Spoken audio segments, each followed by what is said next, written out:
কোরআন world. আসসালামু আলাইকুম রহমতুল্লাহি ওয়াবারকাতুহু। শ্রদ্ধেয় ভাই ও বোনেরা, আজকে আমি আপনাদেরকে সবক নিয়ে চলে এসেছি যুক্তাক্ষরের পড়াটি। এই পড়াতে আমরা দেখব যুক্তাক্ষর কিভাবে উচ্চারণ করতে হয় এবং কিভাবে টেনে পড়তে হয়। আর আরেকটি ব্যাপার, সেটা হচ্ছে যে আমরা এখানে স্টার চিহ্ন দেখতে পাচ্ছি। স্টার চিহ্ন থাকার অর্থ হচ্ছে যে প্রথমকার অক্ষরটিকে 3 আলিফ পরিমাণ টেনে গুণনা করে তারপর বা বলা। তার আগে যেটা আছে লাম আলিফ, লামের সঙ্গে আলিফ যুক্ত আছে তাই আমরা লাম আলিফ বলছি। জিম আলিফ, জিমের সঙ্গে আলিফ যুক্ত আছে তাই আমরা জিম আলিফ বলছি। লাম আলিফ, লামের সঙ্গে আলিফ যুক্ত আছে তাই আমরা লাম আলিফ বলছি। তো আমি পড়ছি, আপনারা দেখে নিন। লাম আলিফ অর্থাৎ যুক্তাক্ষরের প্রথম অক্ষরটাকে 3 আলিফ পরিমাণ টেনে পড়তে হবে এবং শেষকার অক্ষরটি একবারে পড়তে হবে।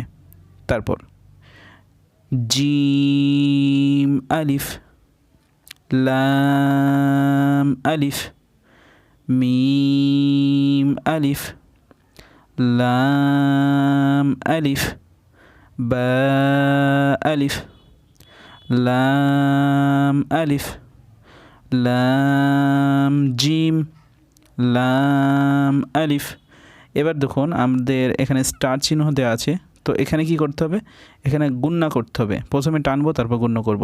তো দেখুন লাম বা, লাম আলিফ, বা লাম বা,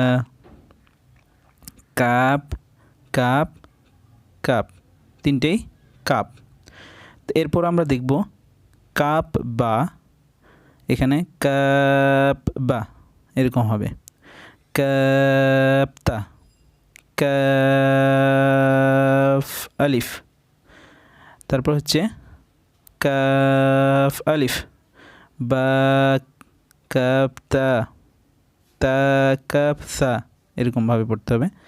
বা তা সা নুন ইয়া।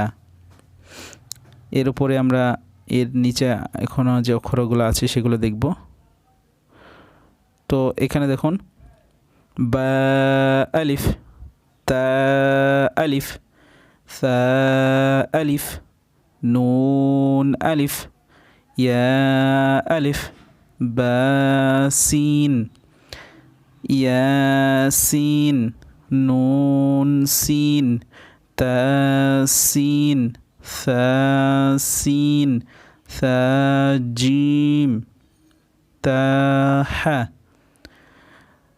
তো ভিউয়ার্স, এইভাবেই আমরা এই যুক্তাক্ষরগুলিকে পড়ব এবং এর পরে যে লেসনটি আসছে, তো সেই লেসনটি গুরুত্ব সহকারে দেখার জন্য অবশ্যই আমার সঙ্গে যুক্ত থাকুন।